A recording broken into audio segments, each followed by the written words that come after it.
PSC tips and ട്രിക്സിലേക്ക് ഏവർക്കും സ്വാഗതം. വരുന്ന യൂണിവേഴ്സിറ്റി LGS മെയിൻസ് പരീക്ഷയ്ക്ക് തയ്യാറെടുക്കുന്നവർക്ക് വേണ്ടിയിട്ട് തിരഞ്ഞെടുത്ത ഏറ്റവും പ്രധാനപ്പെട്ട ഇന്ത്യൻ ഭരണഘടനയുടെ ഭാഗത്തു നിന്നുള്ള ചോദ്യങ്ങളും അനുബന്ധ വിവരങ്ങളുമാണ് നമ്മൾ ഇന്നത്തെ ക്ലാസ്സിൽ ഡിസ്കസ് ചെയ്യാൻ വേണ്ടി പോകുന്നത്. അപ്പോൾ യൂണിവേഴ്സിറ്റി LGS മെയിൻസിന് വേണ്ടിയിട്ട് നമ്മൾ ഇതിനു മുന്നും ചോദ്യങ്ങളും അനുബന്ധ വിവരങ്ങളുടെയും വീഡിയോസ് ചെയ്തിട്ടുണ്ട്. SCRT ഇമ്പോർട്ടൻ്റ് ആയിട്ടുള്ള ടോപ്പിക്സ് ചെയ്തിട്ടുണ്ട്. അപ്പോൾ ആ വീഡിയോസൊക്കെ കാണാത്തവരുണ്ടെങ്കിൽ കാണുക. അപ്പോൾ ഇത് യൂണിവേഴ്സിറ്റി LGS മെയിൻസിന് മാത്രമല്ല കേട്ടോ, LDC, LGS അങ്ങനെയുള്ള എല്ലാ പരീക്ഷകൾക്ക് തയ്യാറെടുക്കുന്നവർക്കും യൂസ്ഫുൾ ആയിട്ടുള്ള ഒരു വീഡിയോ ആണ്. വീഡിയോ മുഴുവനായിട്ടും കാണുക. പിന്നെ നമ്മൾ ഈ വീഡിയോ ഉച്ചയ്ക്ക് 1 മണിക്കാണ് അപ്ലോഡ് ചെയ്യുന്നത്. അതല്ലാതെ നമ്മൾ കാലത്ത് 6 മണിക്ക് എല്ലാ ദിവസവും കറണ്ട് അഫയേഴ്സിൻ്റെ വീഡിയോസ് അപ്ലോഡ് ചെയ്യുന്നുണ്ട്. ഇനി വരാനിരിക്കുന്ന എല്ലാ PSC പരീക്ഷകൾക്കും വേണ്ടിയിട്ടുള്ള കറണ്ട് അഫയേഴ്സിൻ്റെ ക്ലാസ്സാണ് എല്ലാ ദിവസവും കാലത്ത് 6 മണിക്ക്. അപ്പോൾ അത് മിസ് ചെയ്യാതെ എല്ലാവരും കാണാം. പിന്നെ എല്ലാ ദിവസവും രാത്രി 8 മണിക്ക് നമ്മൾ ലൈവ് ക്ലാസ് ചെയ്യുന്നുണ്ട്. മുൻവർഷ ചോദ്യങ്ങളുടെ സെഷനാണ് കേട്ടോ. അപ്പോൾ അത് നമ്മൾ മുൻവർഷ ചോദ്യങ്ങൾ മോക്ക് ടെസ്റ്റിൻ്റെ രൂപത്തിൽ നിങ്ങൾക്ക് അറ്റൻഡ് ചെയ്യാൻ പറ്റുന്ന രീതിയിലാണ് ലൈവ് സെറ്റ് ചെയ്തിരിക്കുന്നത്. അപ്പോൾ ഒരു ദിവസം പോലും മിസ് ചെയ്യാതെ എല്ലാ ക്ലാസ്സുകളും മാക്സിമം കണ്ട് പ്രയോജനപ്പെടുത്തുക. പിന്നെ നമ്മുടെ ടെലിഗ്രാമിൽ ജോയിൻ ചെയ്യാത്തവരുണ്ടെങ്കിൽ ജോയിൻ ചെയ്യണേ. താഴെ കമൻറ്റ് ബോക്സിൽ ഫസ്റ്റ് കമൻ്റ് ആയിട്ട് ടെലിഗ്രാമിൻ്റെ ലിങ്ക് കൊടുത്തിട്ടുണ്ട്. വീഡിയോ ഇഷ്ടമായിട്ടുണ്ടെങ്കിൽ ലൈക്ക് ചെയ്യാനും അതുപോലെ തന്നെ മാക്സിമം നിങ്ങളുടെ ഫ്രണ്ട്സിനൊക്കെ ഒന്ന് ഷെയർ ചെയ്ത് കൊടുക്കാനും ആരും മറക്കരുത്. സജഷൻസ് എന്തെങ്കിലും ഉണ്ടെങ്കിൽ താഴെ കമൻ്റ് ആയിട്ട് അറിയിക്കാം. ഓക്കെ, അപ്പോൾ നമുക്ക് ക്ലാസ് സ്റ്റാർട്ട് ചെയ്യാം. ആദ്യത്തെ ചോദ്യം, ഇന്ത്യൻ ഭരണഘടനയിലെ നിർദ്ദേശക തത്വങ്ങൾ ഏതു രാജ്യത്തിൻ്റെ ഭരണഘടനയിൽ നിന്നും കടമെടുത്തതാണ്? നിർദ്ദേശക തത്വങ്ങൾ ഏത് രാജ്യത്തിൻ്റെ ഭരണഘടനയിൽ നിന്നുമാണ് കടമെടുത്തിരിക്കുന്നത്? നമുക്കറിയാം, ഓപ്ഷൻ സി അയർലൻഡ് അല്ലേ, അയർലൻഡിൻ്റെ കയ്യിൽ നിന്നുമാണ് കടമെടുത്തിരിക്കുന്നത്. അപ്പോൾ ഇങ്ങനെ ഇന്ത്യൻ ഭരണഘടന കടം കൊണ്ട ആശയങ്ങൾ ഒരുപാട് PSC ചോദിക്കാറുണ്ട്. അപ്പോൾ അതിൽ അയർലൻഡിൽ നിന്നും കടം കൊണ്ടത് നിർദ്ദേശക തത്വങ്ങളാണെന്ന് പറഞ്ഞല്ലേ. അപ്പോൾ അയർലൻഡിൽ നിന്നും കടം കൊണ്ട മറ്റ് ആശയങ്ങൾ എന്തൊക്കെയാണ്? അയർലൻഡിൽ നിന്നും കടം കൊണ്ട മറ്റ് ആശയങ്ങൾ, ഒന്ന് നിർദ്ദേശക തത്വങ്ങൾ എന്ന് പറഞ്ഞു.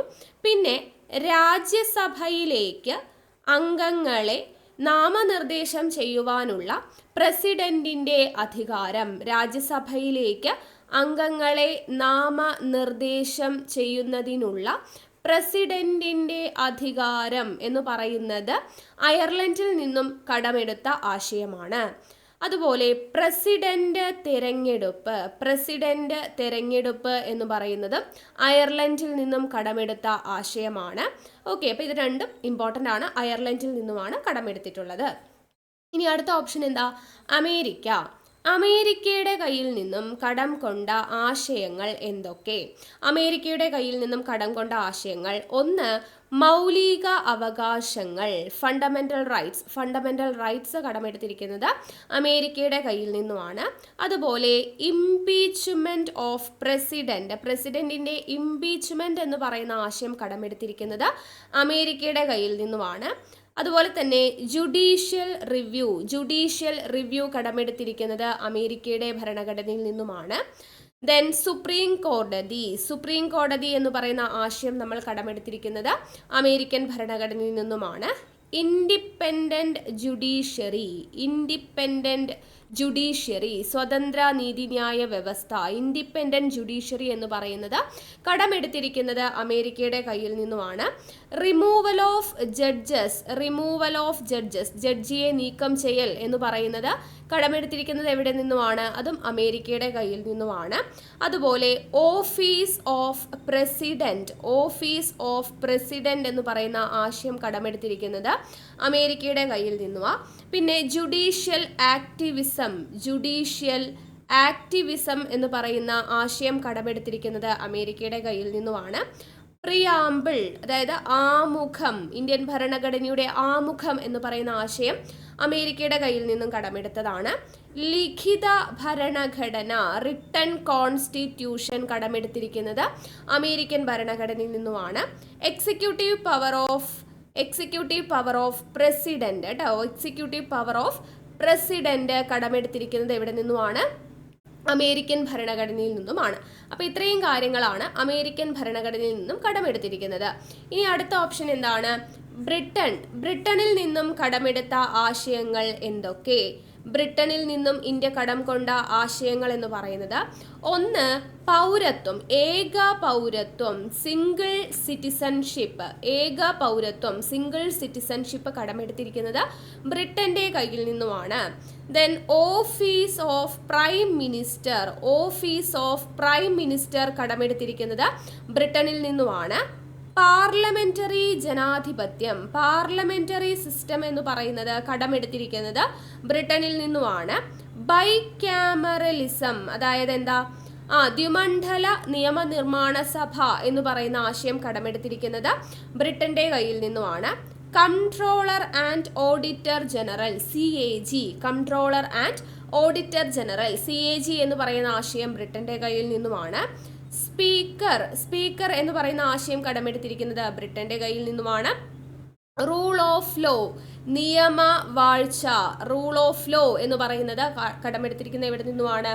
ബ്രിട്ടന്റെ കയ്യിൽ നിന്നുമാണ്. അതുപോലെ ക്യാബിനറ്റ് സിസ്റ്റം, ക്യാബിനറ്റ് സിസ്റ്റം കടമെടുത്തിരിക്കുന്നത് ബ്രിട്ടന്റെ കയ്യിൽ നിന്നുമാണ്.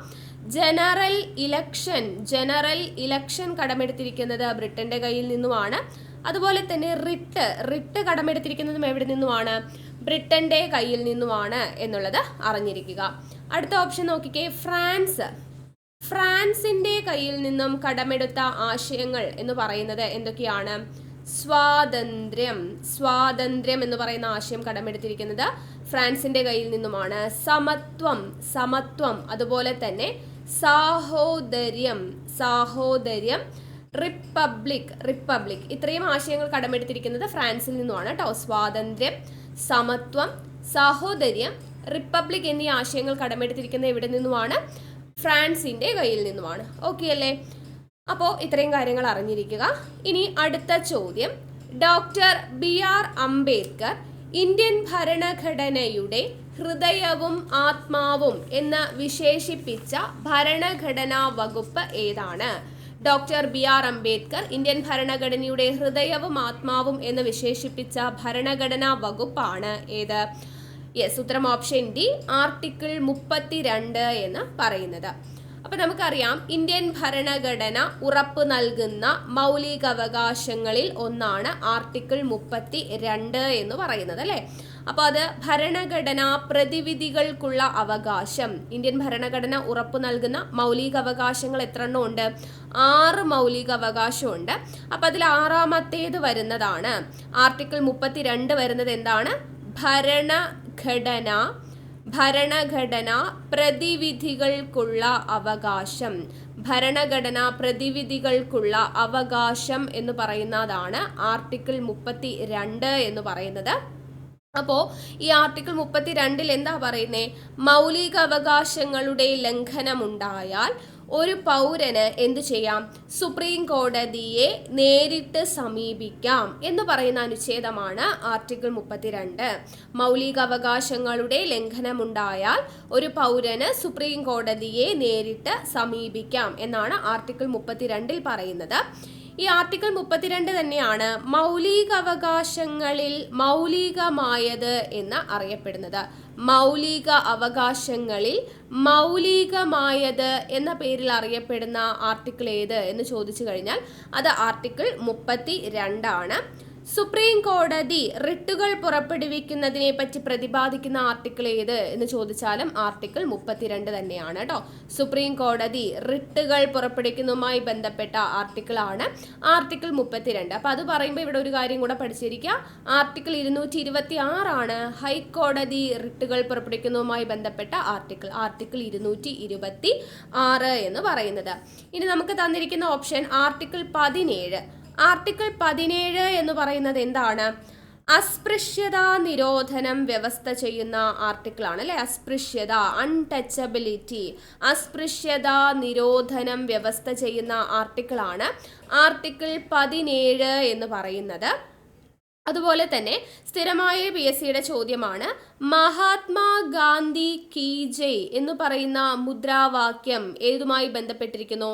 ആർട്ടിക്കിൾ 17. മഹാത്മാഗാന്ധി കീ ജയ് എന്ന മുദ്രാവാക്യത്തോടു കൂടി പാസാക്കിയ ആർട്ടിക്കിളാണ് ആർട്ടിക്കിൾ 17 എന്ന് പറയുന്നത്. ഇവിടെ തന്നെ ഒരു കാര്യം കൂടെ പഠിച്ചു വെച്ചേക്കാം. തൊട്ടുകൂടായ്മ നിരോധന നിയമം നിലവിൽ വന്നത്, തൊട്ടുകൂടായ്മ നിരോധന നിയമം നിലവിൽ വന്ന വർഷം 1955 എന്നതുകൂടെ ഓർത്തിരിക്കുക. അടുത്ത ആർട്ടിക്കിൾ നോക്കിക്കേ, ആർട്ടിക്കിൾ 24. ആർട്ടിക്കിൾ 24 എന്ന് പറയുന്നത് എന്താണ്?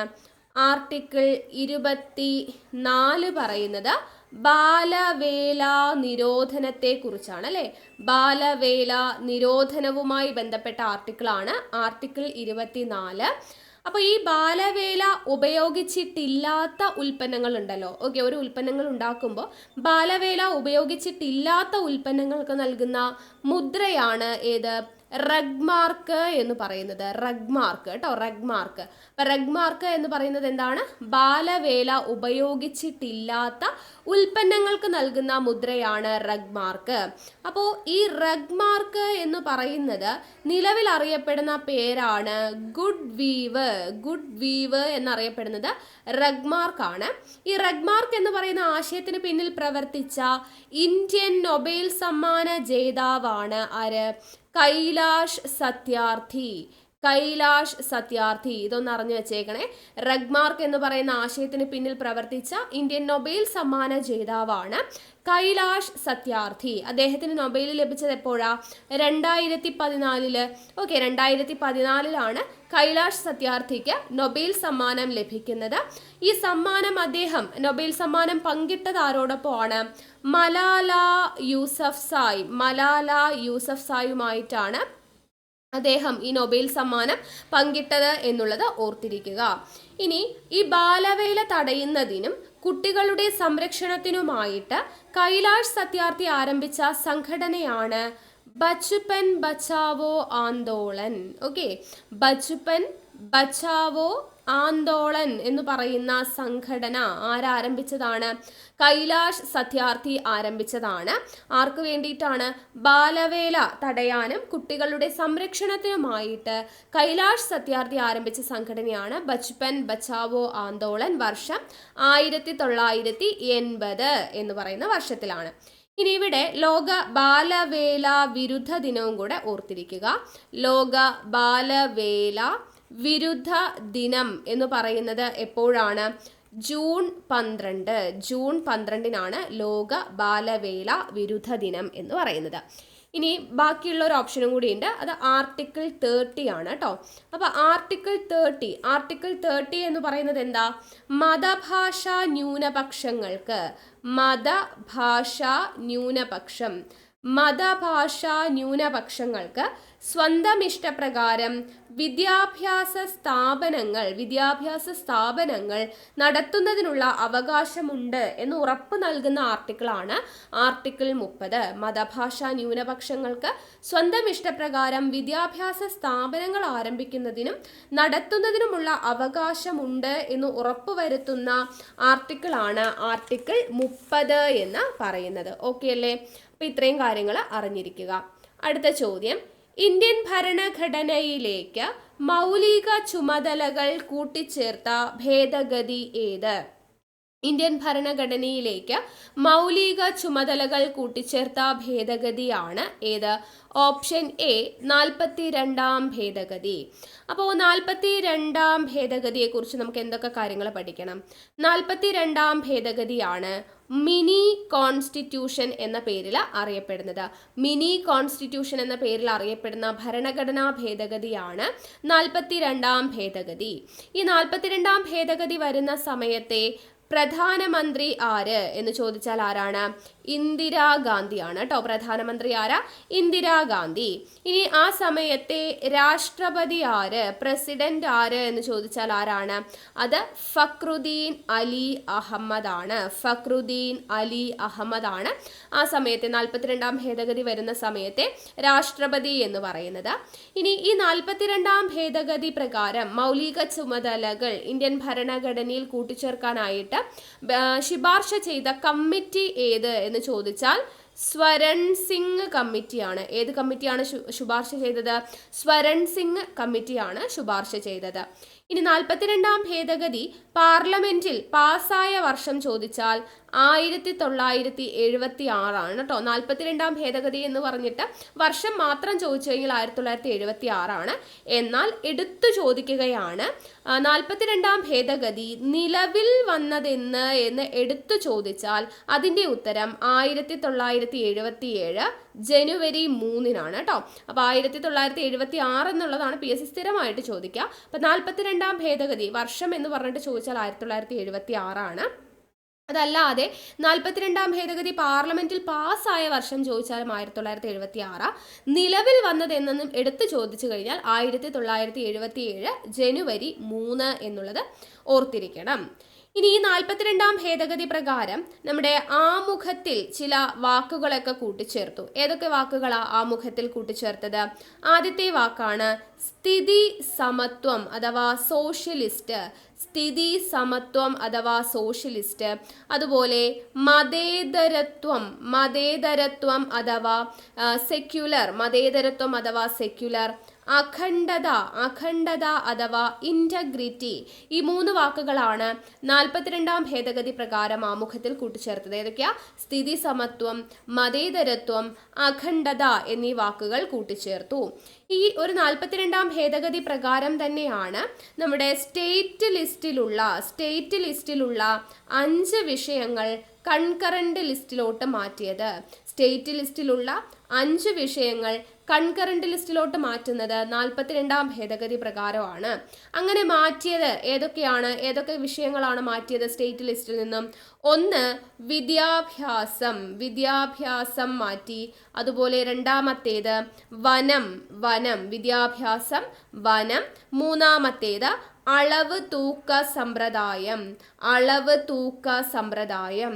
നാലാമത്തേത് വനം, വന്യജീവികളുടെയും പക്ഷികളുടെയും സംരക്ഷണം. ദെൻ 5ാമത്തെ വിഷയം എന്ന് പറയുന്നത് സുപ്രീം കോടതി, ഹൈക്കോടതി ഒഴികെയുള്ള മറ്റു കോടതികളുടെ ഭരണ സംവിധാനം. ഇത്രയും വിഷയങ്ങളാണ് സ്റ്റേറ്റ് ലിസ്റ്റിൽ നിന്നും കൺകറന്റ് ലിസ്റ്റിലോട്ട് 42ാം ഭേദഗതിയിലൂടെ മാറ്റിയത്. ഏതൊക്കെയാ? വിദ്യാഭ്യാസം, വനം, അളവ് തൂക്ക സമ്പ്രദായം, വന്യജീവികളുടെയും പക്ഷികളുടെയും സംരക്ഷണം, സുപ്രീം കോടതി, ഹൈക്കോടതി ഒഴികെ മറ്റു കോടതികളുടെ ഭരണ സംവിധാനം എന്നിവയാണ്. ഓക്കെ, ഇനി ഇത് പറയുമ്പോൾ നമുക്ക് ഈ 44ാം ഭേദഗതിയും കൂടെ പറയാം. കാരണം PSC സ്ഥിരമായിട്ട് ചോദിക്കുന്നതാണ്. അപ്പോൾ 44ാം ഭേദഗതിയെക്കുറിച്ച് എന്തൊക്കെ കാര്യങ്ങളാണ് പഠിക്കേണ്ടത്? 44ാം ഭേദഗതി നിലവിൽ വരുന്ന സമയത്തെ പ്രധാനമന്ത്രി ആരാണ്? മൊറാർജി ദേശായി ആണ് ആ സമയത്തെ പ്രധാനമന്ത്രി. ഇനി ആ സമയത്തെ പ്രസിഡന്റ് ആര്, രാഷ്ട്രപതി ആര് എന്ന് ചോദിച്ചാൽ ആരാണ്? നീലം സഞ്ജീവ റെഡ്ഡി. ഇനി ഇത് പാർലമെന്റിൽ പാസ്സായത് സ്ഥിരം ചോദിക്കുന്നതാണ്. 44ാം ഭേദഗതി പാർലമെന്റിൽ പാസ്സായ വർഷം 1978. പാർലമെന്റിൽ പാസ്സായ വർഷം 1978. ഇതാണ് സ്ഥിരം ചോദിക്കുന്നത്. ഇനി നിലവിൽ വന്നത് എന്ന് സ്പെസിഫൈ ചെയ്ത് ചോദിച്ചാൽ ആൻസർ എന്താ? 1979 ഏപ്രിൽ 30. 1979 ഏപ്രിൽ 30-നാണ് നിലവിൽ വരുന്നത്. ഇനി ഈ ഒരു 44ാം ഭേദഗതി പ്രകാരമാണ് നമ്മുടെ മൗലിക അവകാശമായിരുന്ന സ്വത്തവകാശത്തെ, മൗലികാവകാശങ്ങൾ മുൻപ് 7 മൗലികാവകാശങ്ങളാണ് ഉണ്ടായിരുന്നത്. ആ 7 ഒരെണ്ണം സ്വത്തവകാശം എന്ന് പറയുന്നത് മൗലികാവകാശങ്ങളുടെ പട്ടികയിൽ നിന്നും നീക്കം ചെയ്ത ഭേദഗതിയാണ് 44ാം ഭേദഗതി. അപ്പം നിലവിൽ സ്വത്തവകാശം എന്ന് പറയുന്നത് ഒരു നിയമാവകാശമാണ്. ഏത് ആർട്ടിക്കിളിലാണ് ഉൾപ്പെടുത്തിയിരിക്കുന്ന സ്വത്തവകാശത്തെ? ആർട്ടിക്കിൾ 300A നിലവിൽ സ്വത്തവകാശത്തെ ഉൾക്കൊള്ളിച്ചിട്ടുള്ളത്.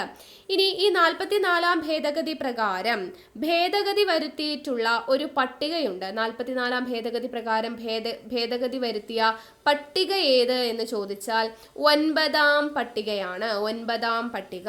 അതുപോലെ തന്നെ 44ാം ഭേദഗതിയിലൂടെയാണ് ദേശീയ അടിയന്തരാവസ്ഥയ്ക്ക് കാരണങ്ങളിൽ ഒന്നായിട്ടുള്ള ആഭ്യന്തര അസ്വസ്ഥത എന്ന് പറയുന്ന പദത്തിനു പകരമായി സായുധ വിപ്ലവം എന്ന് പറയുന്ന പദം കൂട്ടിച്ചേർത്തത് ഈ പറയുന്ന 44-ാം ഭേദഗതിയിലൂടെയാണ്. ദേശീയ അടിയന്തരാവസ്ഥയ്ക്ക് കാരണമായ ആഭ്യന്തര അസ്വസ്ഥത എന്ന് പറയുന്ന പദത്തിനു പകരം സായുധ വിപ്ലവം എന്ന് പറയുന്ന പദം കൂട്ടിച്ചേർത്തത് 44-ാം ഭേദഗതിയിലൂടെയാണ് എന്നുള്ളത് അറിഞ്ഞിരിക്കുക. ഓക്കെ അല്ലേ? യെസ്. ഇനി അടുത്ത ചോദ്യം, മൗലിക അവകാശങ്ങൾ ഇന്ത്യൻ ഭരണഘടനയുടെ ഏതു ഭാഗത്തിലാണ് ഉൾപ്പെടുന്നത്? മൗലിക അവകാശങ്ങൾ ഇന്ത്യൻ ഭരണഘടനയുടെ ഏതു ഭാഗത്തിലാണ്? യെസ്, ഉത്തരം ഓപ്ഷൻ ബി, 3-ാം ഭാഗത്തിലാണ് ഉൾപ്പെടുന്നത്. 3-ാം ഭാഗം. അപ്പോൾ മൗലിക അവകാശങ്ങളുമായി ബന്ധപ്പെട്ട ഇമ്പോർട്ടൻ്റ് ആയിട്ടുള്ള കുറച്ച് കാര്യങ്ങൾ നമുക്ക് നോക്കാം. ഭരണഘടനയിൽ മൗലിക അവകാശങ്ങൾ ഉൾപ്പെടുത്തിയിരിക്കുന്ന ഭാഗം നമ്മൾ പറഞ്ഞു, ഭാഗം 3 അല്ലെ. ഭാഗം 3-ലാണ് മൗലിക അവകാശങ്ങൾ ഉൾപ്പെടുത്തിയിരിക്കുന്നത്. ആർട്ടിക്കിൾ ചോദിച്ചാൽ എവിടം മുതൽ എവിടം വരെ? ആർട്ടിക്കിൾ 12 മുതൽ 35 വരെയുള്ള ആർട്ടിക്കിളിലാണ് മൗലിക അവകാശങ്ങളെ കുറിച്ച് പ്രതിപാദിക്കുന്നത്. ആർട്ടിക്കിൾ 12 മുതൽ 35 വരെ.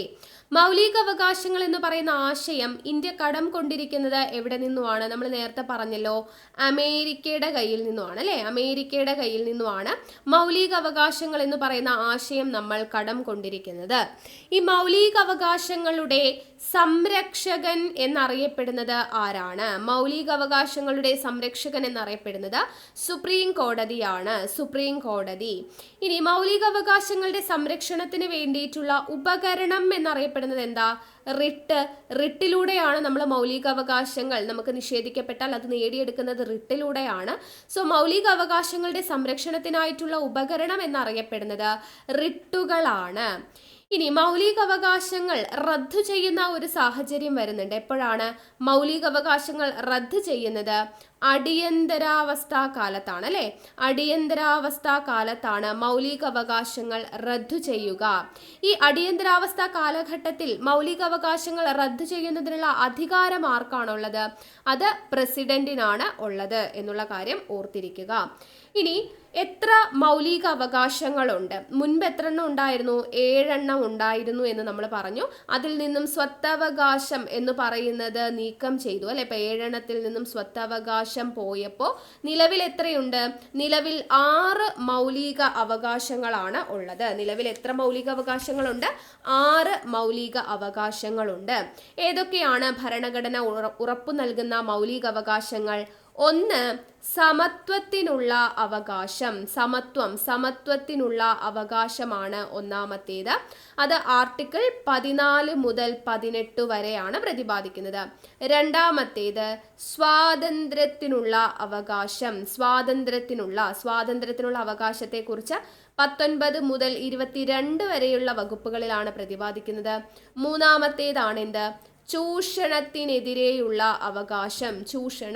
ചൂഷണത്തിനെതിരെയുള്ള അവകാശമാണ് ആർട്ടിക്കിൾ 23, 24 പ്രതിപാദിക്കുന്നത്. നാലാമത്തേത് ഏതാണ്?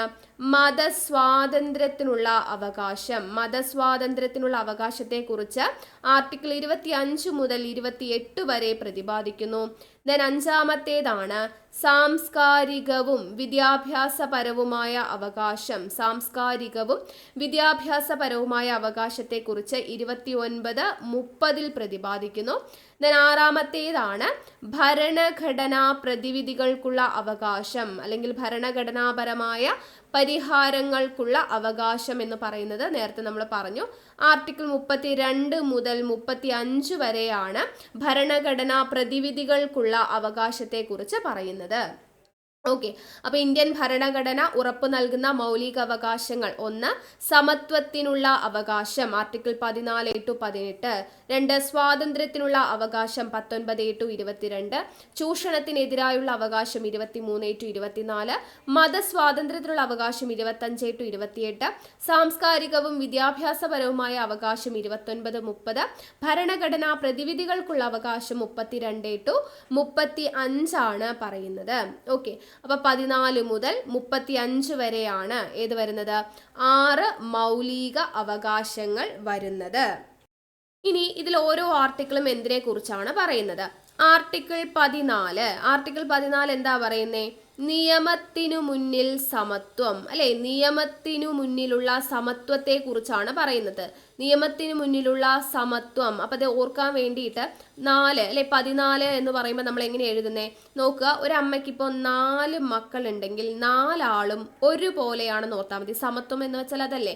അപ്പൊ 4 മക്കളുണ്ടെങ്കിൽ 4 ആളും ഒരുപോലെയാണ് എന്നുള്ള രീതിയിൽ നമുക്ക് 14 എന്ന് പറയുന്നത് നിയമത്തിനു മുന്നിൽ സമത്വം എന്നുള്ള രീതിയിൽ ഓർത്തിരിക്കാം. അടുത്തത് ആർട്ടിക്കിൾ 15 എന്താ പറയുന്നേ?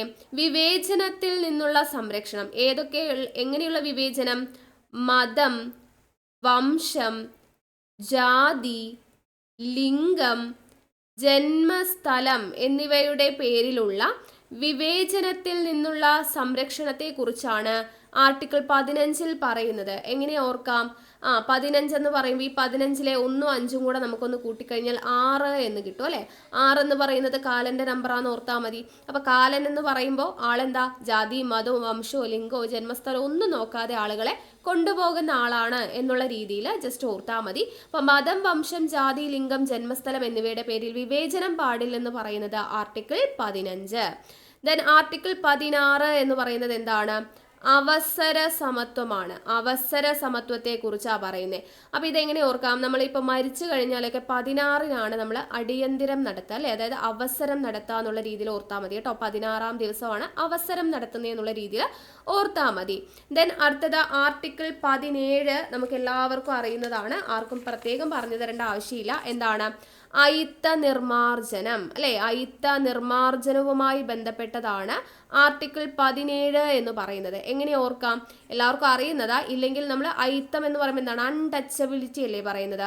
അപ്പൊ നമ്മൾ ഈ 17 എന്നുള്ളതിൽ 7 ഇഴഞ്ഞു പോകുന്ന എന്താണ് ഒരു ജന്തുവിനെയും നമ്മൾ തുടരുത് എന്നുള്ള രീതിയിൽ, നമ്മൾ ടച്ച് ചെയ്യില്ല എന്നുള്ള രീതിയിൽ കേട്ടോ. ഇഴഞ്ഞു പോകുന്ന ഒരു ജീവിനെ നമ്മൾ ടച്ച് ചെയ്യില്ല എന്നുള്ള രീതിയിൽ അയിത്ത നിർമാർജനം എന്നുള്ളത് നമുക്ക് ജസ്റ്റ് ഒന്ന് കണക്ട് ചെയ്യാം. ദെൻ അടുത്തത് ആർട്ടിക്കിൾ 18. ആർട്ടിക്കിൾ 18 പറയുന്നത് എന്താ? സ്ഥാനപ്പേരുകൾ നിർത്തലാക്കൽ. സ്ഥാനപ്പേരുകൾ അല്ലെങ്കിൽ എന്താണ്? തലക്കെട്ടുകൾ, അല്ലെ? തലക്കെട്ടുകളാണ്. അപ്പൊ തലക്കെട്ട് 8 എന്നുള്ള രീതിയിൽ നമുക്ക് ഓർക്കാലോ. 18 തലക്കെട്ട് എന്നുള്ള രീതിയിൽ ഓർക്കാം. ദെൻ 19 മുതൽ 22 വരെ എന്താ പറയുന്നേ? സ്വാതന്ത്ര്യത്തിനുള്ള അവകാശമാണ്, അല്ലെ? അതായത് 6 മൗലിക സ്വാതന്ത്ര്യങ്ങൾ. 19 എന്താണ് പറയുന്നത്? മൗലിക സ്വാതന്ത്ര്യങ്ങൾ. 6 മൗലിക സ്വാതന്ത്ര്യങ്ങളെ കുറിച്ചാണ് 19 പറയുന്നത്. അപ്പൊ 19 എന്നുള്ളതിൽ ഈ 9-നെ ഒന്ന് തിരിച്ചിട്ട് കഴിഞ്ഞാൽ നമുക്ക് എന്ത് കിട്ടും? 6 എന്ന് കിട്ടും, അല്ലെ? അപ്പൊ 19-ലാണ് 6 മൗലിക സ്വാതന്ത്ര്യങ്ങളെ കുറിച്ച് ഉൾപ്പെടുത്തിയിരിക്കുന്നത്. അപ്പൊ ഈ 6 മൗലിക സ്വാതന്ത്ര്യങ്ങൾ എന്ന് പറയുമ്പോൾ ഏതൊക്കെയാണ് 6 മൗലിക സ്വാതന്ത്ര്യങ്ങൾ? അതൊന്ന് നമുക്ക് എഴുതാം. 19(1) എന്ന് പറയുന്നത് എന്താ? സംസാരത്തിനും ആശയപ്രകടനത്തിനുമുള്ള സ്വാതന്ത്ര്യമാണ് 19(1)(a). ദെൻ 19(1)(b) എന്ന് പറയുന്നത് എന്താണ്? 19(1)(b) എന്ന് പറയുന്നത് നിരായുധരായി സമാധാനപരമായി ഒത്തുചേരുന്നതിനുള്ള സ്വാതന്ത്ര്യം. നിരായുധരായി സമാധാനപരമായി ഒത്തുചേരുന്നതിനുള്ള സ്വാതന്ത്ര്യമാണ് 19(1)(b) പറയുന്നത്.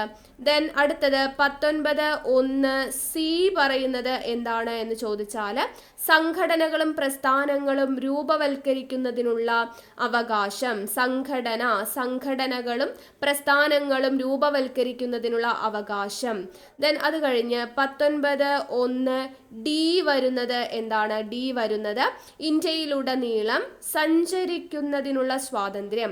ഇന്ത്യയിലുടനീളം സഞ്ചരിക്കുന്നതിനുള്ള സ്വാതന്ത്ര്യമാണ് 19(1)(d). ദെൻ 19(1)(e) പറയുന്നത് എന്താണ്? ഈ പറയുന്നത് ഇന്ത്യയിൽ എവിടെയും താമസിക്കുന്നതിനുള്ള സ്വാതന്ത്ര്യം. ദെൻ 19(1)(f) ഉണ്ടോ? ഇല്ല. എഫ് എന്ന് പറയുന്നത് സ്വത്തവകാശവുമായി ബന്ധപ്പെട്ട കാര്യമായിരുന്നു, അതില്ല. പിന്നെന്താ വരുന്നേ? ഇ കഴിഞ്ഞാൽ ദെൻ ജി ആണ് വരുന്നത്. ജി ആണ് വരുന്നത്. അപ്പൊ ജി പറയുന്നത് ഇഷ്ടമുള്ള ജോലി ചെയ്യുന്നതിനും വ്യവസായം, കച്ചവടം എന്നിവയെല്ലാം തുടങ്ങുന്നതിനുമുള്ള സ്വാതന്ത്ര്യത്തെ കുറിച്ചാണ് 19(1)(g) പറയുന്നത്. ഓക്കെ, അപ്പൊ ഇവിടെ നമുക്ക് ആശയ പ്രകടനം, അഭിപ്രായം എന്നുള്ള രീതിയിൽ തന്നെ എ എടുക്കാം. അഭിപ്രായം അല്ലെങ്കിൽ ആശയ പ്രകടനം എയിലല്ലേ സ്റ്റാർട്ട് ചെയ്യുന്നത്, അങ്ങനെ ഓർത്താൽ മതി. പിന്നെ വരുന്നത് എന്താണ്, സംസാരിക്കാനും ആശയ പ്രകടനത്തിനുമുള്ള സ്വാതന്ത്ര്യം കഴിഞ്ഞാൽ സമാധാനപരമായി ഒത്തുചേരുന്നതിനുള്ള സ്വാതന്ത്ര്യമാണ് ബിയിൽ പറയുന്നത്. സി എന്ന് പറയുന്നത് സംഘടനകളും പ്രസ്ഥാനങ്ങളും രൂപീകരിക്കുക. ഡി എന്ന് പറയുമ്പോൾ എന്താണ്, സഞ്ചരിക്കുന്നതിനുള്ള, അതായത് ഡി ഫോർ ഡ്രൈവ് എന്നുള്ള രീതിയിൽ ഓർത്താൽ മതി.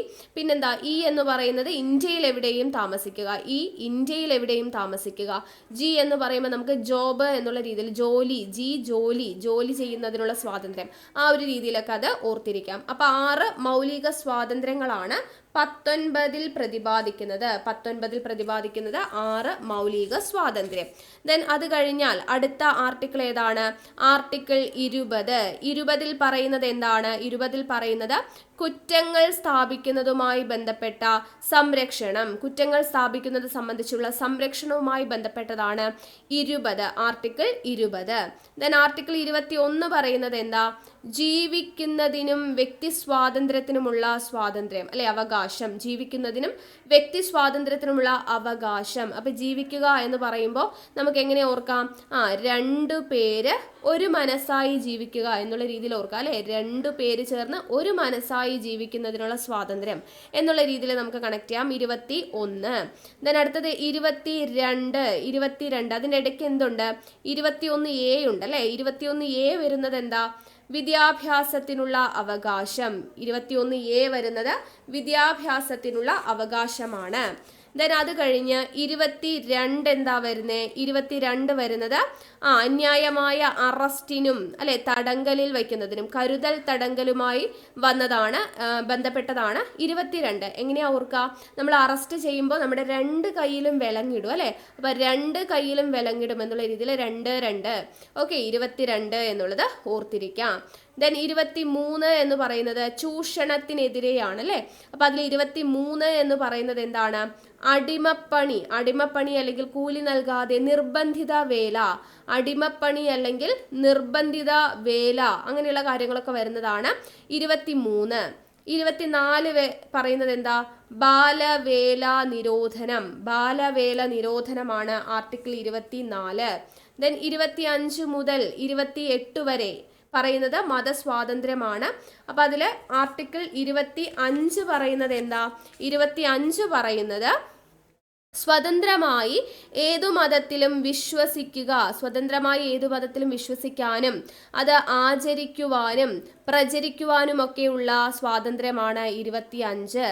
ദെൻ ആർട്ടിക്കിൾ 26 പറയുന്നത് എന്താ, മതവിഭാഗങ്ങൾക്ക് ജീവകാരുണ്യ സ്ഥാപനങ്ങൾ സ്ഥാപിക്കുന്നതിനുള്ള അവകാശം. ദെൻ ആർട്ടിക്കിൾ 27 പറയുന്നത് എന്താണ്, ഏതെങ്കിലും മതത്തിൻ്റെയോ മതവിഭാഗത്തിൻ്റെയോ വിപുലീകരണത്തിനോ പരിപാലനത്തിനോ വേണ്ടി ഒരു വ്യക്തിയും നികുതി അടയ്ക്കേണ്ട നിർബന്ധമില്ല എന്ന് പറയുന്നു. ആർട്ടിക്കിൾ 28 എന്താണ് പറയുന്നത്, ഗവൺമെന്റ് നടത്തുന്ന വിദ്യാഭ്യാസ സ്ഥാപനങ്ങളിൽ മതബോധനം നടത്താൻ പാടില്ല എന്ന് പറയുന്നതാണ് 28 എന്ന് പറയുന്നത്. ദെൻ 29, 30 എന്താ പറയുന്നത്, 29 പറയുന്നത് ഭാരതത്തിന്റെ ഭൂപ്രദേശത്തോ അതിൻ്റെ ഏതെങ്കിലും ഭാഗത്തോ താമസിച്ചു വരുന്ന പൗരന്മാരിൽ ഭിന്നമായ ഒരു ഭാഷയോ ലിപിയോ സംസ്കാരമോ സ്വന്തമായുള്ള ഏതൊരു വിഭാഗത്തിനും അത് സംരക്ഷിക്കുന്നതിനുള്ള അവകാശമുണ്ട് എന്ന് പറയുന്നതാണ് ആർട്ടിക്കിൾ 29 എന്ന് പറയുന്നത് കേട്ടോ. അപ്പൊ ന്യൂനപക്ഷത്തെ കുറിച്ച് പറയുന്നത് ആർട്ടിക്കിൾ 29 ഇന്ത്യൻ ഭരണഘടനയിൽ ന്യൂനപക്ഷം എന്ന് പറയുന്ന പദം ആദ്യമായി പ്രത്യക്ഷപ്പെടുന്നത് ആർട്ടിക്കിൾ 29. ദെൻ ആർട്ടിക്കിൾ 30 പറയുന്നത് എന്താണ്, മതഭാഷാ ന്യൂനപക്ഷങ്ങൾക്ക് സ്വന്തം ഇഷ്ടപ്രകാരം വിദ്യാഭ്യാസ സ്ഥാപനങ്ങൾ ആരംഭിക്കുന്നതിന്, മതഭാഷാ ന്യൂനപക്ഷങ്ങൾക്ക് സ്വന്തം ഇഷ്ടപ്രകാരം വിദ്യാഭ്യാസ സ്ഥാപനങ്ങൾ ആരംഭിക്കുന്നതിനുള്ള അവകാശത്തെക്കുറിച്ച് പറയുന്നു. ദെൻ ആർട്ടിക്കിൾ 32 പറയുന്നത് എന്താ, 32 പറയുന്നത് മൗലിക അവകാശങ്ങളുടെ ലംഘനം ഉണ്ടായിക്കഴിഞ്ഞാൽ നമുക്ക് സുപ്രീം കോടതിയെ നേരിട്ട് സമീപിക്കാം അല്ലെ. അപ്പൊ സുപ്രീം കോടതിക്ക് റിട്ട് പുറപ്പെടുവിക്കുന്നതുമായി ബന്ധപ്പെട്ട ആർട്ടിക്കിൾ ആണ് ആർട്ടിക്കിൾ 32. ദെൻ ആർട്ടിക്കിൾ 33 എന്താ പറയുന്നേ? 33 പറയുന്നത് സായുധ സേന, അതുപോലെ പാരാമിലിറ്ററി സേന, പോലീസ് എന്നുള്ളവരുടെയൊക്കെ എന്താണ് അവരുടെ മൗലിക അവകാശങ്ങളുടെ പ്രയോഗം നിയന്ത്രിക്കുക, നിയന്ത്രണം വരിക, അതിന് വേണ്ടിയിട്ടുള്ള കാര്യങ്ങളാണ് 33 പറയുന്നത് കേട്ടോ. പോലീസ്, സായുധ സേന ഇവരുടെ എല്ലാം മൗലിക അവകാശങ്ങൾ റദ്ദ് ചെയ്യുന്നതുമായി ബന്ധപ്പെട്ട കാര്യങ്ങളാണ്, ആർട്ടിക്കിളാണ് 33. ദെൻ 34 പറയുന്നത് പട്ടാള നിയമം പ്രാബല്യത്തിൽ വരുന്ന സമയത്ത് മൗലികാവകാശങ്ങൾ പരിമിതപ്പെടുത്താമെന്ന് പറയുന്നു. പട്ടാള നിയമം വരുന്ന സമയത്ത് മൗലികാവകാശങ്ങൾ പരിമിതപ്പെടുത്താമെന്ന് പറയുന്നതാണ് 34. ദെൻ 35 പറയുന്നത് എന്താണ്? നിർദ്ദിഷ്ട മൗലികാവകാശങ്ങൾ പ്രാബല്യത്തിൽ വരുത്തുന്നതിന് അല്ലെങ്കിൽ അതിൽ നിയമങ്ങൾ നിർമ്മിക്കുന്നതിനുള്ള അധികാരം പാർലമെന്റിന് മാത്രമേ ഉള്ളൂ എന്ന് പറയുന്നത് കേട്ടോ. മൗലികാവകാശങ്ങൾ പ്രാബല്യത്തിൽ വരുത്തുന്നതിനോ അല്ലെങ്കിൽ നിയമങ്ങൾ നിർമ്മിക്കുന്നതിനുള്ള അധികാരം പാർലമെന്റിന് മാത്രമാണ് ഉള്ളത്, സംസ്ഥാന നിയമസഭകൾക്കില്ല എന്ന് പറയുന്ന ആർട്ടിക്കിളാണ് ആർട്ടിക്കിൾ 35 എന്ന് പറയുന്നത്. ഓക്കെ അല്ലേ? അപ്പോൾ ഇത്രയും കാര്യങ്ങളാണ് നമ്മൾ ഇന്നത്തെ ക്ലാസ്സിൽ ഉൾപ്പെടുത്തുന്നത് കേട്ടോ. ഓക്കെ, അപ്പോൾ ഇത്രയും പോയിന്റ്സ് കിട്ടിയെന്ന് വിശ്വസിക്കുന്നു. അപ്പോൾ ഇതുപോലെയുള്ള ഇനി വരുന്ന ക്ലാസ്സുകളും നിങ്ങൾ മാക്സിമം കണ്ട് പ്രയോജനപ്പെടുത്തുക, നോട്ട്സ് തയ്യാറാക്കിയിട്ട് തന്നെ പഠിക്കുക. അപ്പോൾ വീഡിയോ ഇഷ്ടമായിട്ടുണ്ടെങ്കിൽ ലൈക്ക് ചെയ്യാനും അതുപോലെ ഷെയർ ചെയ്യാനും കമൻറ്റ് ചെയ്യാനൊന്നും ആരും മറക്കരുത്. പിന്നെ ടെലിഗ്രാമിൽ ജോയിൻ ചെയ്യാത്തവരുണ്ടെങ്കിൽ ജോയിൻ ചെയ്യുക. താഴെ കമൻറ്റ് ബോക്സിൽ ഫസ്റ്റ് കമൻറ്റായിട്ട് ടെലിഗ്രാമിൻ്റെ ലിങ്ക് കൊടുത്തിട്ടുണ്ട്. ഓക്കെ, അപ്പോൾ നമുക്ക് അടുത്ത ക്ലാസ്സിൽ കാണാം. താങ്ക്